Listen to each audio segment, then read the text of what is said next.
Because it's very easy when we go into Sunday church fellowship and it's all happy families. Everyone feels good because you're together and you can feel you're just radiating pain from inside. So the people that shared their stories took a little time to pull me aside when it was private and say, look, I went through this and we got through it. And then when you were in those group settings, all you have to do is make eye contact with that person and feel seen.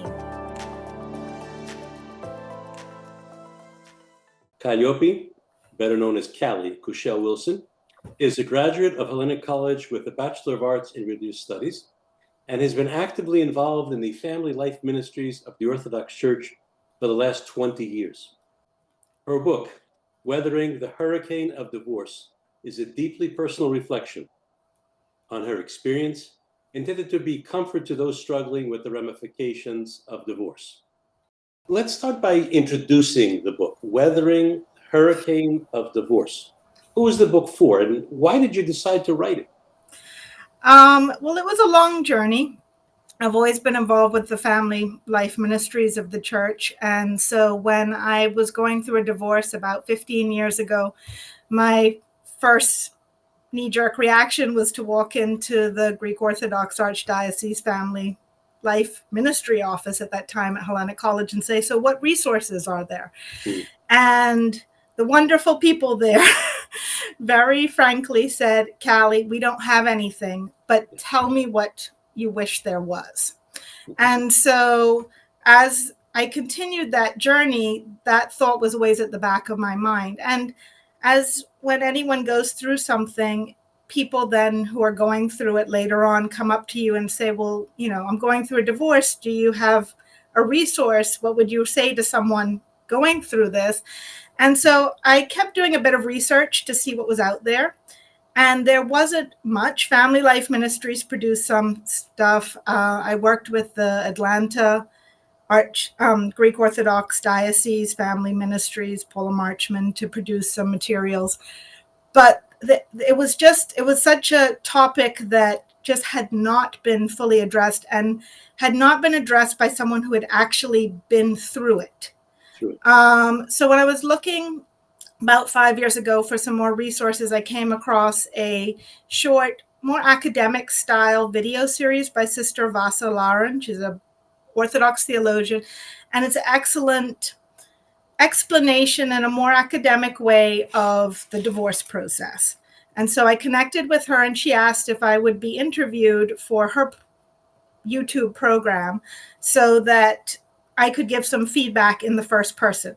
That interview generated a lot of positive response. Some of my former professors from Hellenic College, Holy Cross, reached out, especially classmates who were now in the priesthood and dealing with parishioners that were going through similar situations. And they asked if I would share my reflections on surviving a divorce in a format that could be used for ministries. And it happened to coincide with COVID lockdown, which was very intense in the Bahamas. And so I really felt it was God working in mysterious ways. It gave me a chance to write the book that I would have never got with all of the daily normal life of office commitments and motherhood and everything like that. So it's really flowed. It was a learning process as a first book. It was like a first baby, but it's now available and out there. And there's been a lot of positive response simply because there isn't anything else like There's that. not much out there, right? Yeah. Well, you live in the Bahamas, and we're coming to you from South Florida, the Miami area, and we know what hurricanes do. Yeah. They bring disaster. They can bring panic, and you have to figure out a plan. You have to figure out, okay, what's going to happen. But before we go there, let's look at this. When there's a divorce or the end of a relationship, there is a temptation for everyone to litigate what happened. She did this, he did that, you talked about her, she talked about you. I mean, you talk about this in your book. So why is it important not to review the so-called evidence? And how can we go from there? Well, there's definitely a place and time for self-examination, for review. Simply, as Orthodox, that's what we do when we go to confession.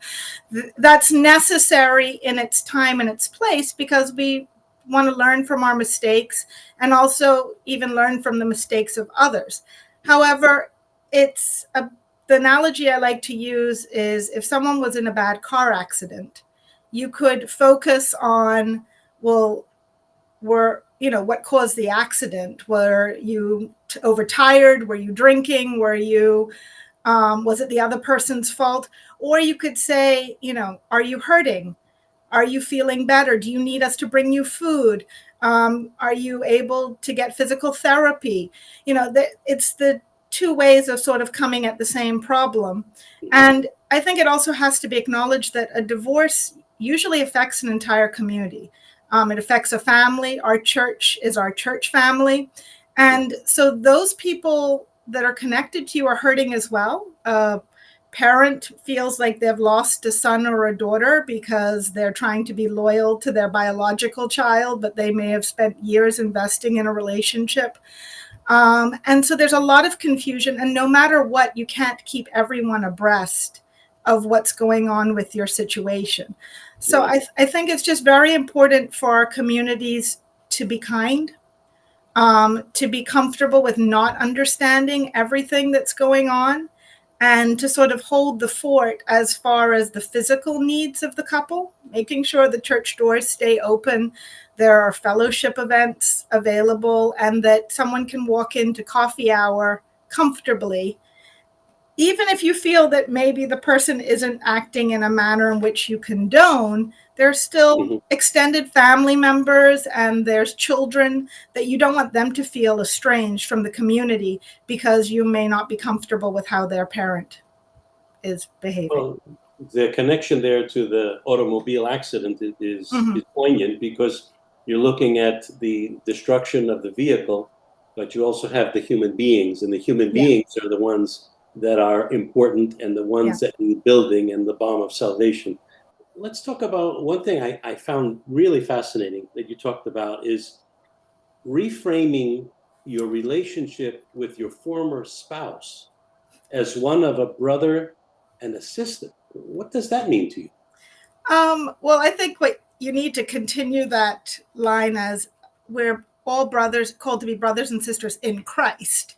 We're all still part of the family of Christ. And I think having gone through my divorce in the church and my former spouse being an Orthodox Christian, that was especially emphasized. But I think we sometimes lose sight, especially with the pressure of the world, is you kind of have to stand up for yourself by basically striking out at the people that hurt you, that turning what is already a very painful, ugly situation into, well, they are now my enemy.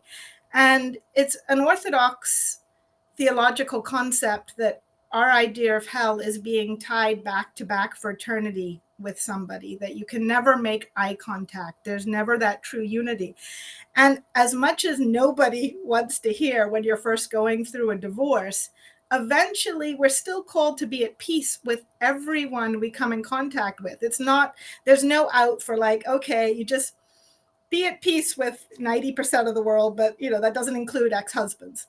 And especially when you have children in common and common family members, common creations, maybe businesses, employees, like there is a need to remember that, like, even though the church may have allowed you to separate as a parent allows squabbling children to separate and go in different directions, there's still a need to stand before God and recognize that this other person is still loved by God as well and on their own path to salvation.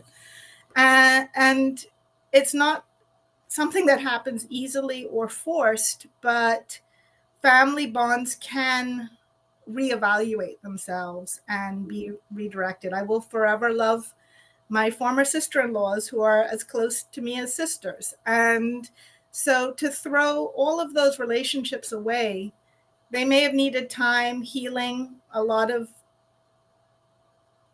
just hurt might have needed to settle. But there is hope, and there is a way as Orthodox Christians to function and be at peace eventually.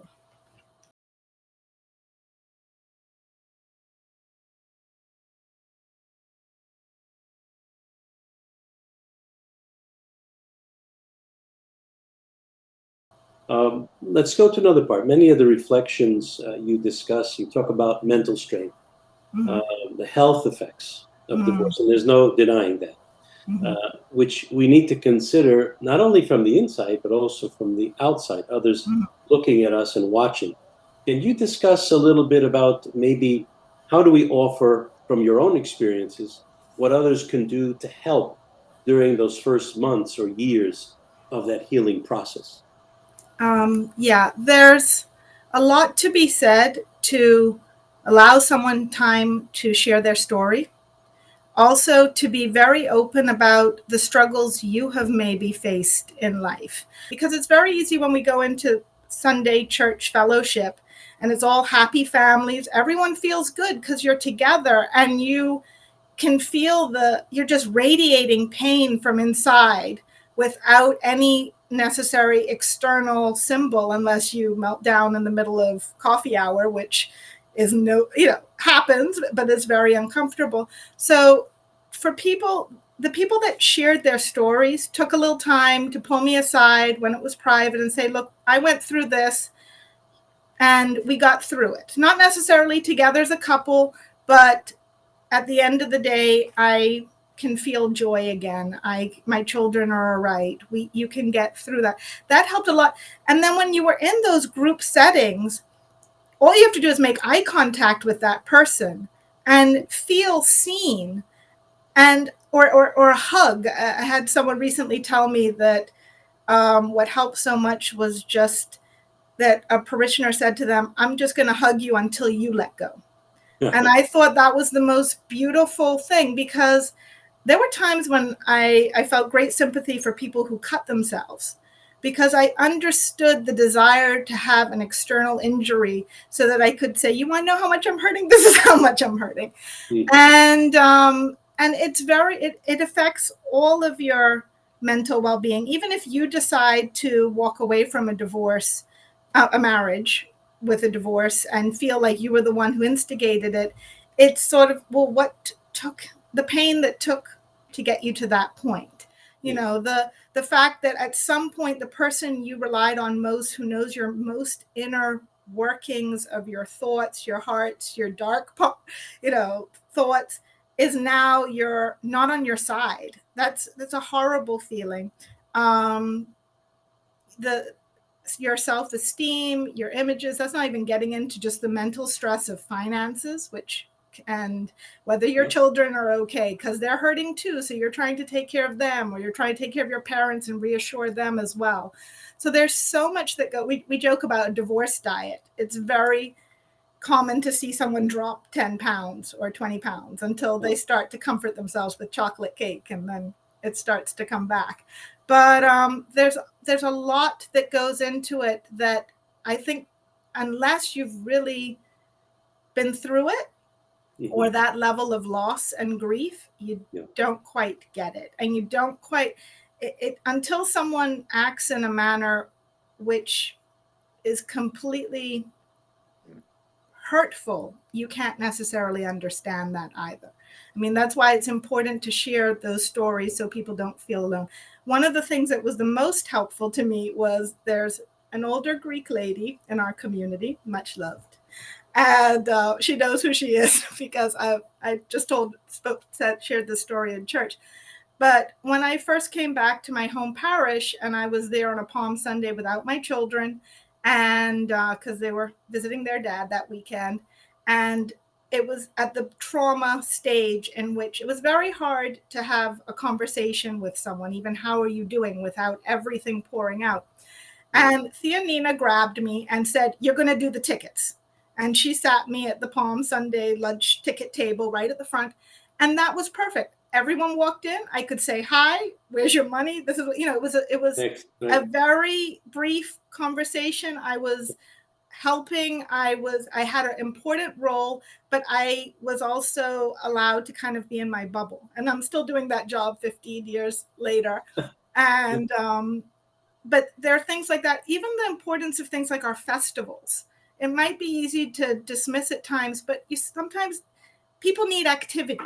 They need physical interaction, as well as just having them feeling part of our community, just welcome, a smile.